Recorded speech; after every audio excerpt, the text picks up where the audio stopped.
En commission, vous avez discuté, amendé et adopté la 4e partie du projet de loi de financement de la sécurité sociale. Depuis hier, l'examen du texte se tient en séance publique et je souhaite remercier ici toutes celles et tous ceux qui ont permis la tenue d'un débat riche, dense et constructif.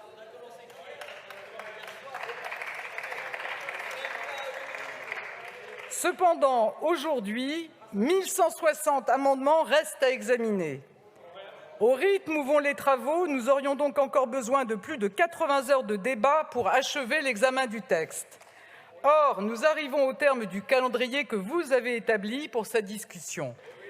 Par ailleurs, demain commence l'examen de la seconde partie du projet de loi de finances. Et je rappelle que la discussion de ces deux textes est encadrée par des délais fixés par la Constitution. En outre, tous les groupes d'opposition nous avaient fait savoir qu'ils ne voteraient pas le texte final.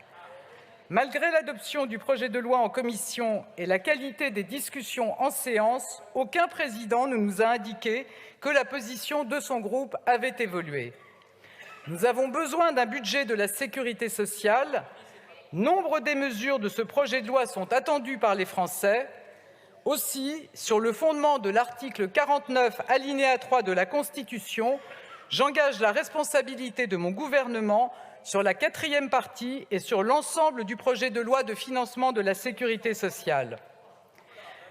Le texte que je vous soumets ce soir a été profondément modifié et amélioré.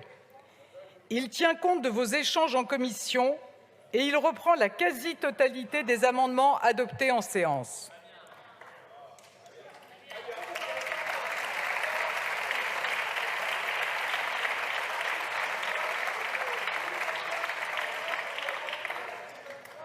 Au total, plus de 150 amendements ont été retenus, des propositions de la majorité comme des oppositions. Et je veux également saluer les travaux transpartisans menés sous l'égide de la rapporteure générale. Le texte est donc considérablement enrichi. Et ce ne sont pas que des mots. Grâce à vous, le nouveau texte compte de nombreuses avancées. Des avancées pour les personnes âgées en perte d'autonomie, avec un meilleur financement des services à domicile ou encore l'accroissement des contrôles des EHPAD.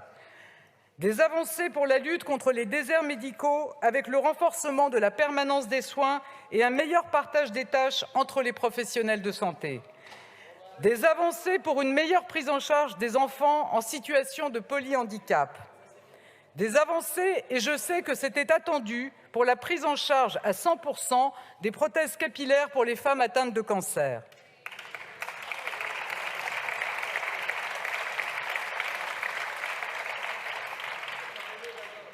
Mesdames et messieurs les députés, je trouve regrettable que les bancs de la NUPES se soient vidés par anticipation, alors que je cite des mesures souhaitées, voulues, réclamées, parfois depuis longtemps par la gauche de cette Assemblée.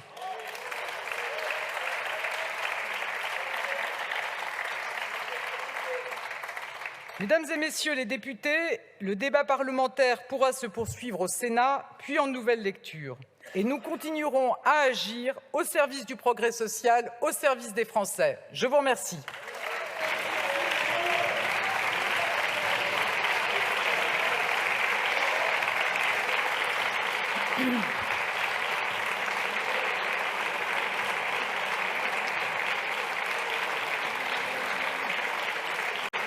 Merci beaucoup, Madame la Première ministre. L'Assemblée nationale prend acte de l'engagement de la responsabilité du gouvernement conformément aux dispositions de l'article 49 alinéa 3 de la Constitution.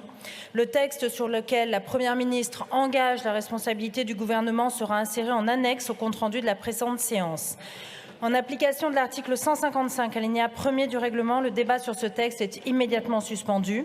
Ce texte sera considéré comme adopté, sauf si une motion de censure déposée avant demain 23h41 est votée dans les conditions prévues à l'article 49 de la Constitution. Dans l'hypothèse où une motion de censure serait déposée, la conférence des présidents fixera la date et les modalités de sa discussion. Prochaine séance demain à 9h sur la seconde partie du projet de loi de finances pour 2023 avec la mission Justice. La séance est levée.